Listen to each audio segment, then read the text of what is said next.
All right, good afternoon, Coach Tamplin. Thank you for coming to interview today. Can you tell us a little bit about yourself? My name is Robert Tamplin. I'm 40 years old. I've been coaching for about 15, a little bit over 15 years now, coaching and teaching in the education profession. Grew up in Henderson, Texas. Went to college at Texas College at ETBU. Graduated with a bachelor's degree in business, and as soon as I graduated, I've been in the education profession ever since. All right. So how many different schools have you taught at in that period of time? Two different schools. I was at Price Carlisle. Uh, that's right up the road from Henderson, Texas, where I grew up. I had some friends and some buddies of mine that coached there. People I played with and coaches I played for were there, and actually came into a store I owned. I was running when I was in college, and they offered me a job before I finished graduating. So I was like, yeah, I'll do it. And as soon as I graduated, I got on the ball and got in that program. And then I'm still at Ten Hall, where I've been 8, 9 years now. Okay. All right. Awesome. So you got quite a bit of experience in the high school. Is that right? As as you may know, this is a CTE position, and I think you've done that a little bit in the past. Can you tell me what you've taught as far as that field goes? CTE is it's a business. It's so general that I've taught many different classes. So I started off keyboarding and business English, business literature. I've taught accounting 1 and 2, business analytics, business finance, and a little bit of basic keyboarding stuff. So everything kind of in the general business money sense, and computer wise, like basic technology stuff, and just working on how to type on a keyboard, open Gmail, uh, email, and things like that. Just things you should be able to learn to do on a computer. Right. What's the lowest grade level you've ever taught? The lowest grade level I taught was seventh grade. Okay. Um, I did a keyboarding class, and I've also done a career portals class, where we, try to open up the minds of some of our young kids that's in a small area. With small town schools, they don't get to see a whole lot. So we did some things where we got to expand horizons and look at some different professions that are out there, different career paths that they didn't know existed. Awesome. Sounds pretty good. So you talked earlier about you owning a business while you were in college, and you had some buddies call you up about coming to teach and coach with them. Is there anything else that led you to the field as far as coaching? Oh, uh, so basically, in my town, I grew up playing everything. I mean, I was in every single sport there was, from t-ball, basketball, baseball. I did karate, kickboxing, wrestling. In high school, I did all five sports. So I did basketball, baseball, football, track, and wrestled in high school. I just always loved being around it, the spirit of competition and building relationships and camaraderie with coaches and other teammates, and just healthy relationships like that. Just, I think, make everybody better and learn how to cope with things in the real world. So doing that, and then also my uncle was a coach, my father was a coach. Uh, I'm the only child, but my dad's brother, my uncle, he has three sons. All three of them coach, so they all play sports. So I grew up around it, and it's just one of those things where you're always around it. You just want to be around that kind of thing. So that's why I end up doing. That's why I love coaching. Right. That's a pretty good reason. So kind of going off of that, if you were to have your mentors, or excuse me, not your mentors, but your references that you put down in the room with us today, what would they say about you? I mean, I think, well, I know they would all be like, he's a very hard worker, friendly people person. I love to be around people. I can get along and handle just about any situation. I'm one of those guys that, always trying to find the right answer and always trying to get everybody on the same page. Very outgoing. I don't necessarily, I'm not one of those guys that's like, oh, it's time to get off. It's time. I'm ready to go. Like, I always put in extra hours, whatever's needed to get done. I like to stay there and get the job done. And I think I've done that for every person I work for at the two schools I've been at. Only it's been two, Right. but I mean, I built great relationships, and I still talk to all those references and everybody I've worked for. I still keep in touch with, go out with sometimes because they're great people, and I think they see me as the same. So we spend a lot of time together, and I think they enjoy my company just as much as I enjoy theirs. And they'll tell you you're gonna make a great hire because I work very hard and always try to get the job done. Right. All right. Excellent. I agree. All right. So, um, what, sorry. So you're talking about building relationships. Can you tell me some things that you do to build a good relationship with your students? Would you say that you do have a good relationship with your students, first of all? Yeah, I believe I do. Like I said, I'm very outgoing and confident and love to build up people to talk because growing up I had a problem like, you know, public speaking was one of my Right. worst nightmares. I don't understand because I can get in front of kids and teachers and Right. friends and talk all day, all night. But if you put me on a platform and I got to talk formally in front of some people, or it's difficult for me to make myself get up Right. there. I mean, in college, I got lucky in my speech class that my teacher let me say my speeches just to her Right. after class was over. So I mean, because I told her I was gonna drop the class when she said how many speeches we had to do, and I was like, I'm just gonna have to drop it. And Right. she tried to tell me you're gonna take it sometime. I'm like, I understand that, I just can't right now. Is like, Yeah. Right. but she worked that out with me and let me do that. I'm so thankful for that. So what I do is I kind of do we do plans, lesson plans, and things where it's not very formal, but we'll come together in groups and talk and discuss things. And when you discuss things against another group, just friendly topic debates, different opinions, sharing things, it's a little bit easier to speak. Right. So the students find that easier to talk. So they'll start discussing their point of view and talking. And then, I try to relate with those kids and we'll start arguing and being on the same page or arguing with them, playful. And then, relationship starts from there. Like, oh, I could talk to him. He'll talk Right. back. And, I know where he's coming from and I see where that kid's coming from. And I always try to keep that relationship we established. Like, it's just so I want them to always know where I'm coming from and I'm trying to understand where you're coming from. So I do care. I'm not one of those just gonna tell you how I feel and what I want done and how it's going to get done, and you do it. I like to open up the floor so there's a little bit back and forth and discussion. So they understand that. And I think they like that. And that's what builds a little bit better relationship. All right. Great answer. Um, Kind of playing off that same line, is there an instance you can think of in your career that you've gone the extra mile for a student or an athlete that maybe somebody else wouldn't have done?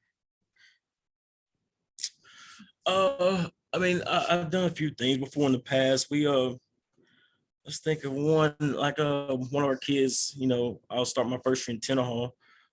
There was a kid, he a couple of times had problems getting to practice, and because his mom and them couldn't get him afterwards, so he was not allowed to play at first. And so what happened was I worked out a little deal with him because he didn't live far from the school. It was just a little bit too far to walk at night time. His parents didn't want him walking.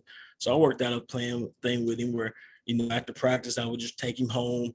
Every once now and then, if we practiced, stayed a little late, had a workout afterwards, weight session after practice, I would go take him, get him something to eat, take him home because I knew he was going home to nobody at the house. There Right. was nobody there. So I hate to send that kid home hungry, knowing that, you know, I got him to play because he's a great kid. He needed us just as much as we needed him. Right. He didn't even he wasn't even a player really. He didn't start anything. He was just a good kid. He's just good to be around. And it's good for the kids to be around. He's just a friendly, nice, outgoing type kid, that you want you in your program. So Right. I worked out a deal with him where I could take him home. And then, there's been several cases where a kid had to go to a showcase and blend. So I packed him up. We went to blend and he worked out and he got a full scholarship offer and he turned it down because he wanted to go A&M, which I can't Right. blame him. He just wanted to see where he was. He went for tryouts. So things like that kids need, from me. I like to try to help them out as much as possible. Right. Awesome. Good deal. So we're seeing a lot of things. You're talking about helping the kids on the coaching side and in the classroom. How do you think being a great coach relates and helps you in the classroom? I believe it helps tremendously. It's one of those things where you see all the time where teachers want to sometimes go get a coach of that kid to talk to that kid if he's giving them, I mean, good praise or bad. Like they want the coaches to talk to him just because they know that relationship's different. That relationship's special between a coach and a player. So if a kid needs a little bit more discipline or a little bit more focus or just a little bit more praise, most of the teachers that don't coach, they want to tell the coaches to relay it back to the kid just because that relationship's so special. It's just one of those things because you go through the ground with those kids, they understand like when they're up in the mornings for 6 o'clock in the morning workouts or 6 o'clock in the afternoon practices, like you're there with them, going through that on the field, in the weight room, all the training and practice hours you put in, and on the game field, it demands, there's trust between you and that kid, so, when you're going through war and tough times and happiness and you're there for every moment that kid goes through that at school, it builds a special relationship. So then when you get in the classroom, it's easier to mingle with other kids also that aren't in that, because in that sport or in your whatever sport you're teaching, because they see what's going on. They see the special relationship that the other kids have with you, and they want to be a part of it. They want to be a part of the inside jokes and have the good time and the fun times. So we integrate it by, just the masses of the football kids. We want you to mingle in with the players with the other kids that aren't necessarily in athletics, the band kids, the PE kids, all of them, just build relationships, because then they all want to be involved. They all want to communicate with you. And it's easier to talk to all those kids, but say, no, well, if he'll do this with this kid and do this and play around and joke and, go the extra mile for him, he'll do it for me too. So, it's easier to talk to the kids and you just build relationships easier to me because you reach more. Right.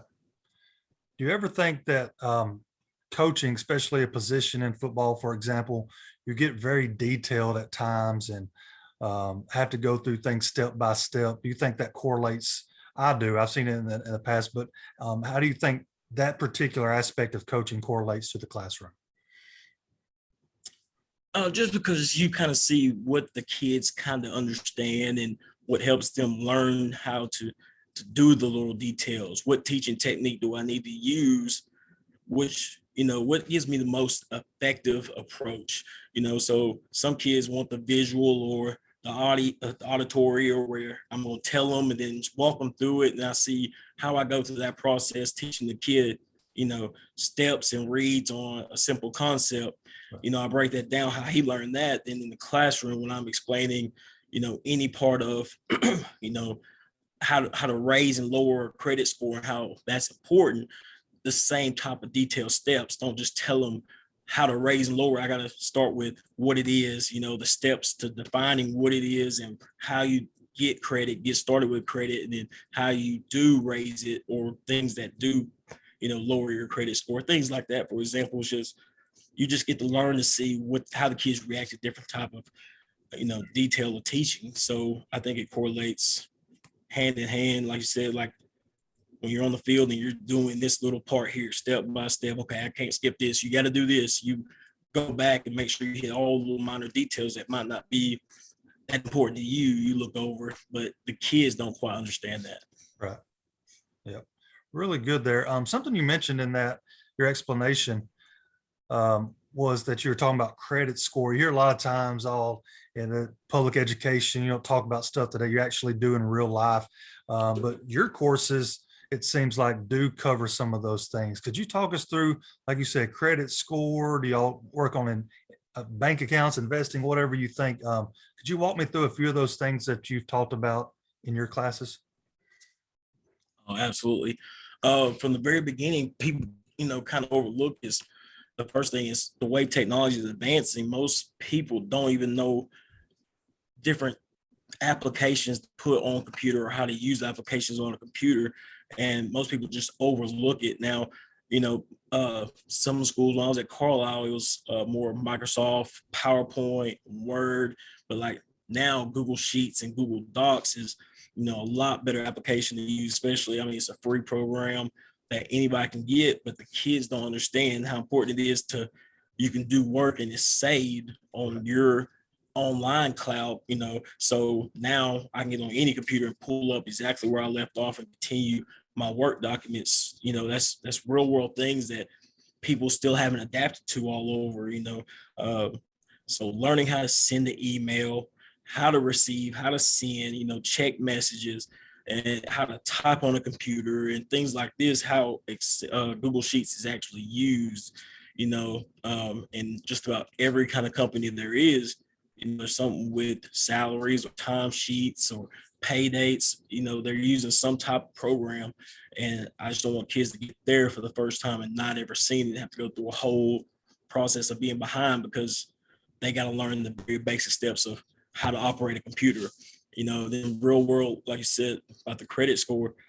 I, when I was growing up, I didn't really learn about that much in school. We talked about it a little bit, but it was just part of a small lesson part. We kind of kept going, but you know, credit's so important, especially in these days with the way the things are going in the economy. But raising and lowering their credit score, just learning how to start by getting a credit card and making those payments and being responsible with your money is just one of the many things. And we do bank accounts. We work on how to check a banking account, how to start a savings account, and different types of accounts there are. We've taught so much from IRAs to Ross to 401ks, so we'll go over a lot of stuff that they'll have to actually use in the real world, just because, like you said, a lot of that stigma is out there that high school doesn't teach a bunch of the stuff that's going on in the real world. But you need math, you need to know how to use numbers, English, you need to know how to communicate and talk with people so you can get jobs that you want and not look foolish. You can't talk like you text. Right. People need to learn how to put excuse me, punctuation on sentences and how to enunciate their words. I mean, I think it all kind of plays a part, but mine is one of those topics they talk about, and we do cover money, finances, banking, how to communicate with others, and learning how to apply for jobs and resumes. We do resume templates through Google, and things like that. It's just a great thing for those kids to go through. Like I said, we've done that, and we've done interviews. We've done mock interviews before, just to teach those kids, the importance of looking someone in the eye and talking clearly, how to communicate and give answers and how to respond, so it's a lot of real world things we cover in my class.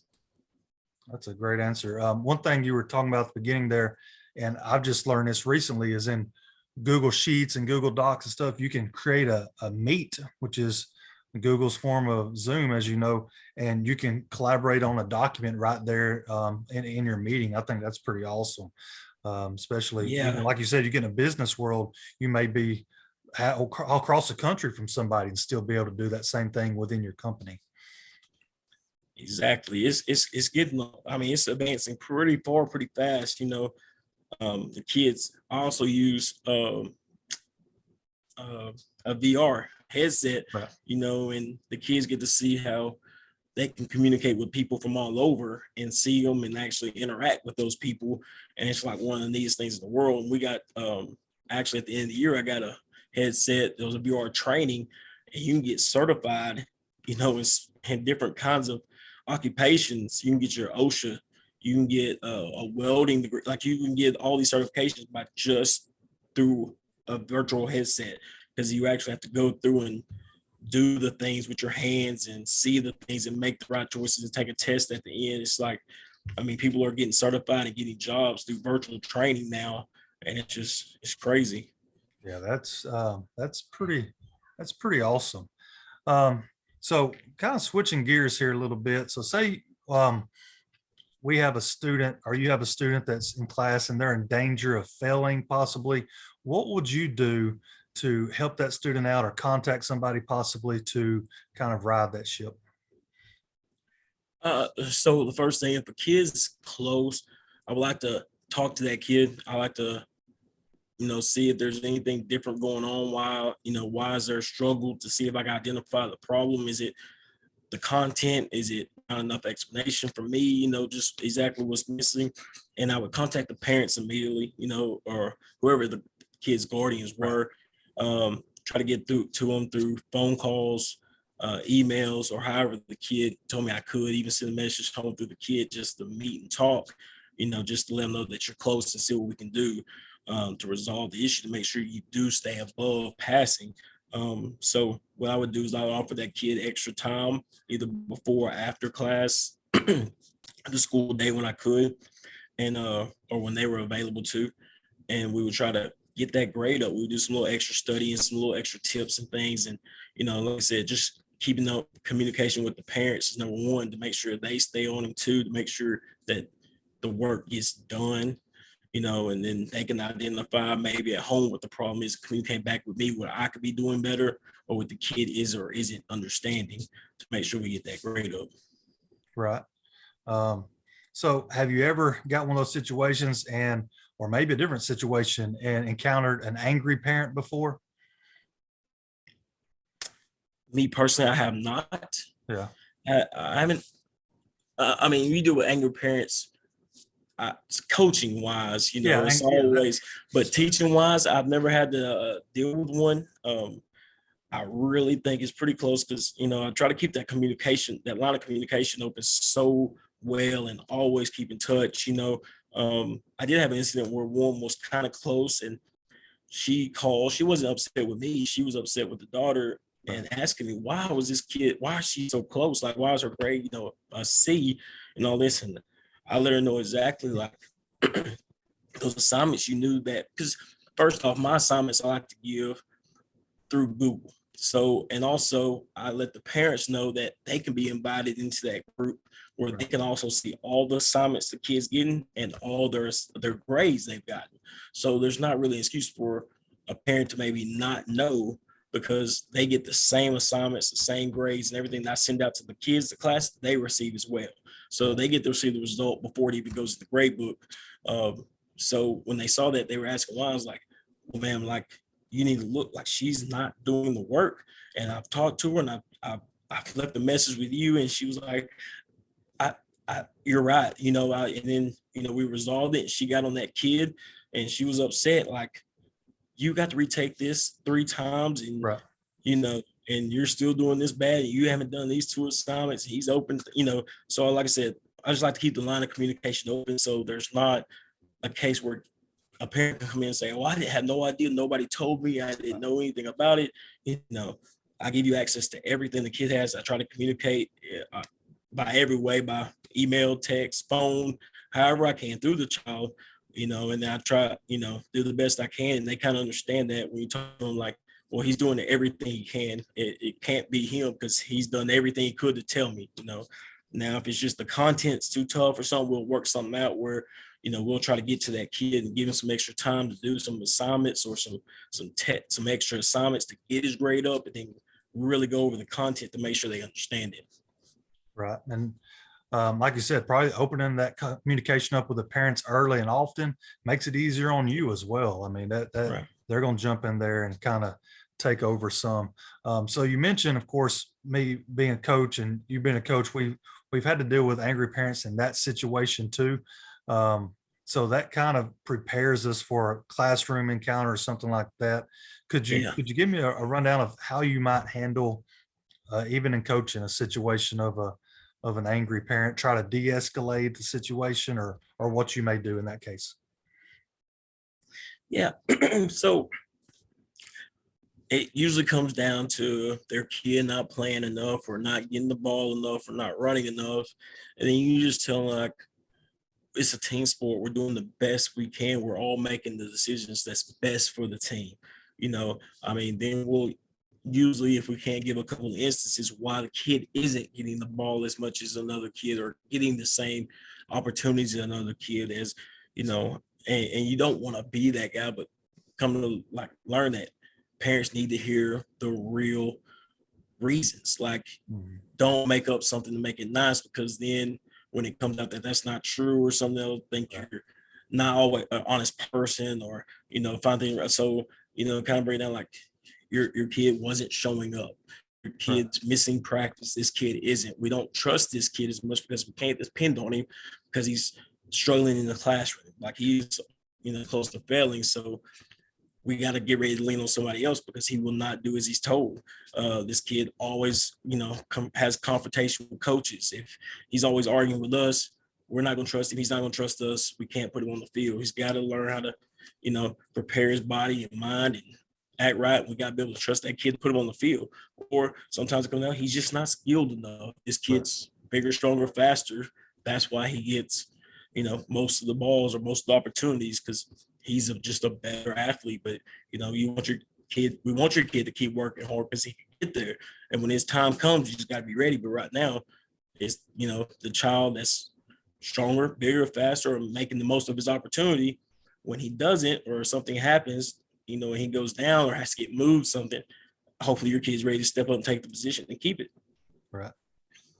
And like you said, in your career, you've only taught at 2 schools. So a lot of the community members you taught or taught their siblings possibly. Um, so what, so that's a good relationship. Like you said, you try to build good relationships with your students. What would your former students say about you? Ooh, that's a good question. If you ask the Tenor Hall kids, I think they would say he's cool. He's a cool guy. Uh, Very friendly, love to hang out with him, love to be around him. He's fun to hang out with. I think that would be the first thing they would say. And then you would have to ask probably like you asked me, like, well, what about, coaching wise Yeah, or right. teaching wise? Because I think they see me as, coach, but I'm Coach Tam. I'm the one that wants to go open the gym so we can go play or go to the field and go throw the football or go play. It helps a lot when, like I said, when you keep that line of communication open and you relate to those kids and they relate back to you and they trust you. It doesn't really always seem like practice. You're like out there just playing. So like it, oh, Coach Tampa work out with us. Let's go, Coach Tampa, you want to work out? Like, yeah, I'll work out with you. Hey, let's go to the gym, play basketball. Let's go, whatever, and I'll do it with them. So I think they would think I'm the fun, outgoing, energetic one that want to go do stuff with them. All right. All right. And I say the one in Carlisle, Uh-huh. they would be like, he's a good coach. He's a good guy. He knows what he's talking about, and we love playing hard for him because we know he's working hard for us. Carlisle's a little bit smaller community, and sports isn't the biggest thing there. So they come in and then they haven't had much success in the past when we got there. I think you already know. I told you like they have the record for like the most games consecutive without scoring a point. Right. So and things like that. So right before I got there, they started winning, and the kids are happy, and I don't know, I say they value it a lot more because they've been at the bottom. So you appreciate things a lot more when you've seen the very worst of the worst. When you start winning, you really, really appreciate it. The school I'm at now, they kind of got a tradition of winning. So I was at, they got a tradition of winning. So they sometimes take it for granted. They don't celebrate all the small things, you don't understand if you beat a bigger school, like it's something to celebrate, not that, oh, we're supposed to be because we win this so many games. Like, celebrate your wins, get over your losses, lick your wounds, and get back to work. But, Carlisle, those kids appreciate it, and they see the hours we put in up there as a staff, and, and they work hard and they play and they win. So they're really appreciative. And I think that's why they have a pretty good system down there going too. Yeah. No doubt. So once again, kind of shifting gears here a little bit. I'm gonna let you make it up for yourself a little bit later, but right now I want to see if you can tell me some of you think your greatest weaknesses are that you're constantly trying to improve on. Greatest weaknesses. Uh, sometimes sometimes I try to get stuck on a routine maybe too much. Like I want it done at a certain time. I want to stay on this timetable, like pinpoint almost. And then when something doesn't happen right, I feel like it messes up my whole plan. So, Right. I try to work on being a little bit more flexible in that area of the assignments and stuff I want done by this time. Because, I've came to realize, and I'm starting to do a lot better now. It's like kids aren't going to learn at your schedule on pace and be ready to change the next section as soon as you are. Everybody's not going to be on the same page. So sometimes I get a little frazzled, a little bit about that. Like like, oh, we got to move on. It's time to move on. And I feel like I'm running behind, but I'm really not. So that's one thing. I can work on more, just being a little bit more flexible with my planning ahead on my assignments. So Right. that'd be one of my weaknesses, I would think. Yeah. Um, so you've talked about your relationship, being able to build a relationship with a student, and and that seems like a great strength for you. Is there any other strengths that you want to bring to the table that um, that hey, I do a better job than this than most people? um, I believe I'm enthusiastic. I believe I keep the energy high in the classroom or on the field. Like, I want to keep the kids positive. I'm a very positive person. I'm always trying to look for the positives and don't worry about what went wrong. Keep going. You're good. Let's go. Keep after it. Like if you fail an assignment, hey, you get another chance. Come on, you can do it. Right. I'm one of those that I think just stay positive, stay energy, and I'm pretty confident in what I do. So I feel like I bring a lot of confidence, energy, and enthusiasm. Okay. All right. So this this position is going to have a lot of online learning, like you've said in the past, and some of it is self-paced programs. For example, on your resume, I know that you used ICEV in the past. Are there other programs that you've used that might fit into our system? Those self-paced programs like that, Yeah. or maybe you could even talk a little bit about ICEV and how that helps the students. Okay. So first, I'll talk about ICV because it was one of the ones I've used recently, and it's pretty good because now I can monitor all the kids' paces, and I'm able to teach multiple, cover multiple topics in one period, as of where I don't have to teach everyone the same exact thing, and Right. they have to learn at my pace. So on ICV, they get a slideshow, they get videos, and they get all the resources, that I make available for them in that lesson, and they're able to complete it on their own track, right? So like I get to pick the assignments I want, the resources I allow them to use for it, and then I pick a start date and the end time so they know by 2 days from now that assignment's gone, it's going to be due. So I just need to make sure I get it done by 2 days. It's where some kids will knock it out that first day and then be on to the next assignment, Right. or some kids might need the whole 2 or 3 days or however long I give them to do that assignment to knock it out. Like they might take them the whole time, so they get to use their own resources at their own pace, and then they can always use me for an extra resource as I go around and get to help them if they have any questions or need something extra, because ICV does a great job of listing everything from vocabulary to uh, quiz review answers or quiz reviews. They give you all types of different types of resources you could use. And then it also gives me an idea of what I could be looking for and things that I could use to help the kids learn. They give projects and activities and quizzes and tests for every lesson. So it works pretty well that way. And then a new one that just came out that I was telling you about earlier is called Transfer VR. That's the one where you get certifications. And Right. I actually got involved with them late last year.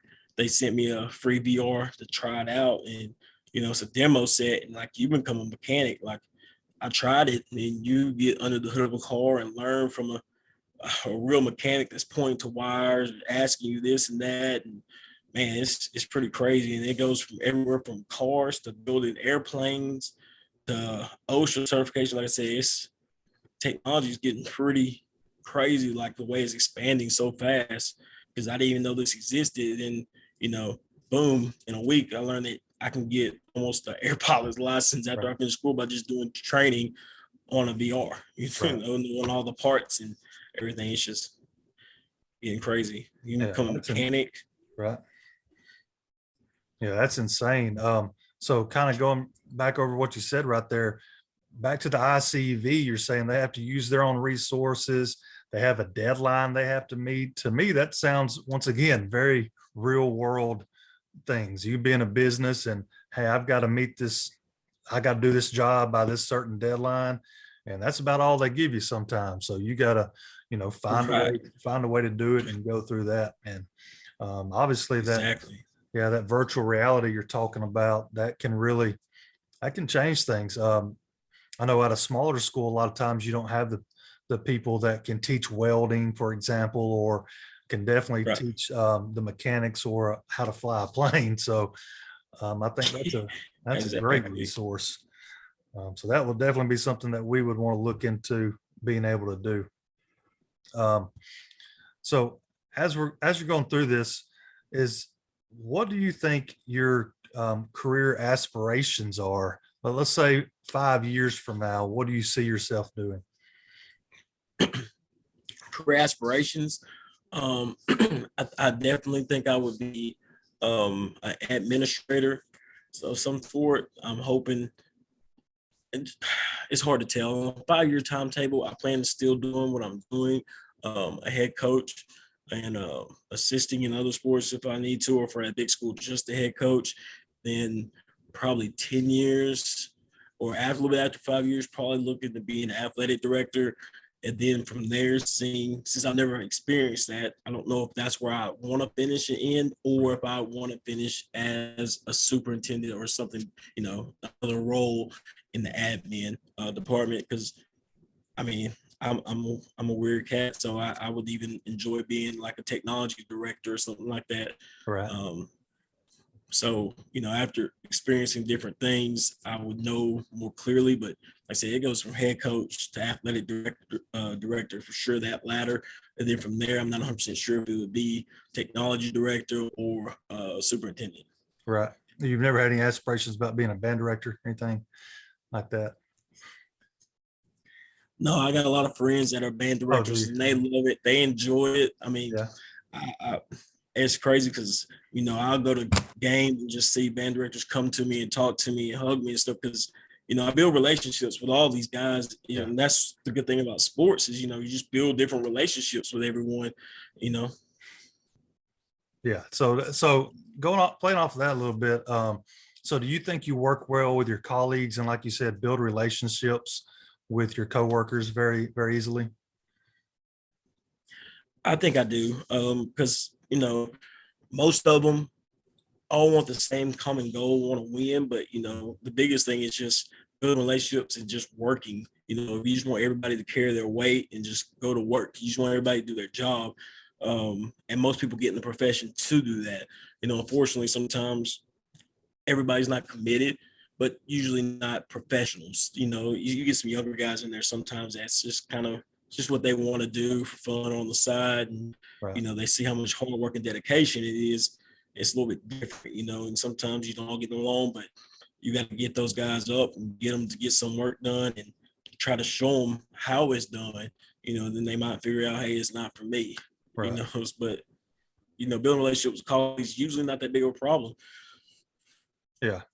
Yeah. I've seen that in the past. People that, maybe have started a different job and later on in their career or later on in their life got into coaching, and just seeing it from the stands a lot different from seeing it from the sidelines. Definitely. Yes, sir. Um, is there any, like I said, going through here, administration wise, is there any issues that you've ever had with administration that you would like to see handled a little bit different? And maybe it's not a particular instance, but maybe kind of an overall principles, ideas, or the way they handle just the overall school, or it could be superintendent, anything like that. Anything that you've seen in administration that you'd like to see handled a little bit different? It's hard to say. I mean, it's hard for me to say because I've Mhm. never been in that role. Right. So, when I dealt with one superintendent that was a great guy, never hardly ever saw him. When I was at Carlisle, I never saw this guy, but Right. the school ran smooth. The principals had our meetings and here and there and asked us if we were fine. And, there was an open line of communication, but there wasn't hardly any problems because we Right. all just stayed communicating. Everything was fine. I never, never had any issues.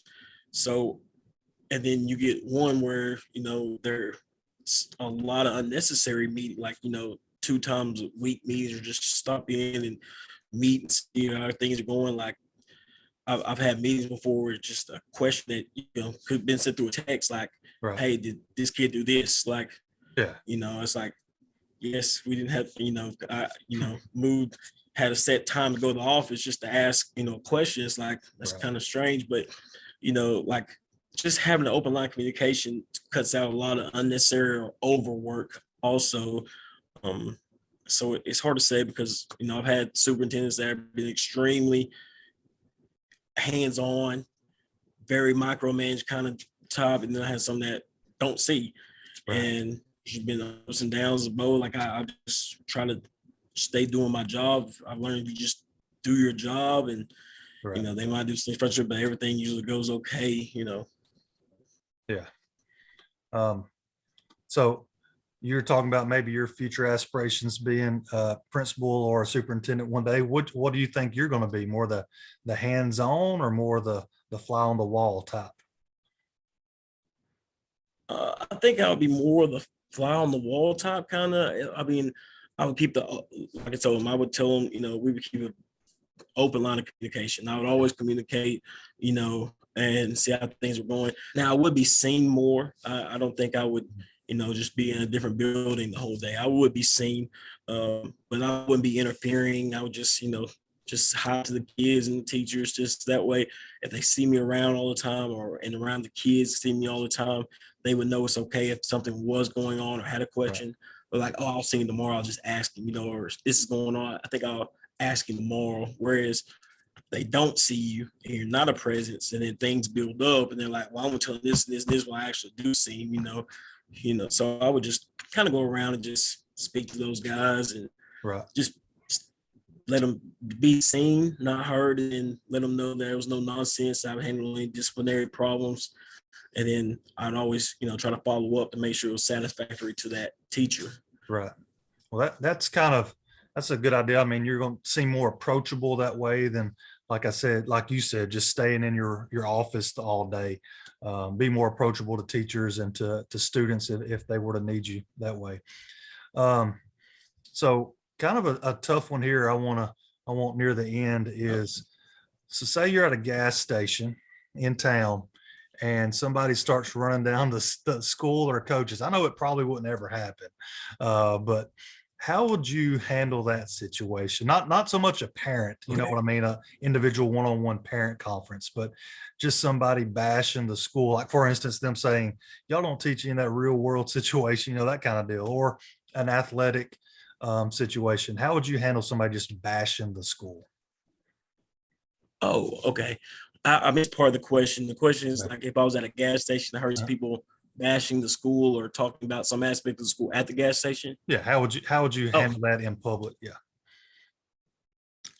I would go to that person, just let them know I am a part of that Mm. administration or that school, that entity, and if there's any problems or any things we could, where you think we can improve, let's definitely get together sometime and talk about it and make sure that it's something that, might be something we're not handling well enough, or you feel like not going up to your level of satisfactory. So, I would kind of talk to them about, hey, what do you think we could do better?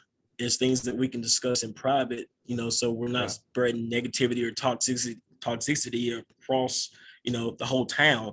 Right. So I would like to tell them, like, I would love to get your ideas or opinions on what we could be doing better.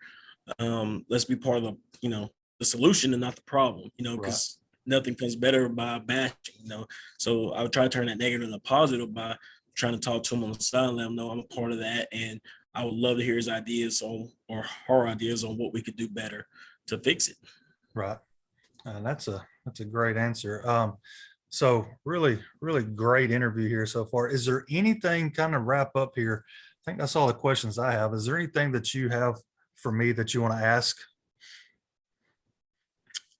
I mean, nothing comes to mind. Okay. I'm just glad to get the interview, the opportunity to do it, and hope to be a part of the school. Like I say, you guys have great tradition and things are going on that are on the coming up, and I would like to be a part of it. It's just great. Okay.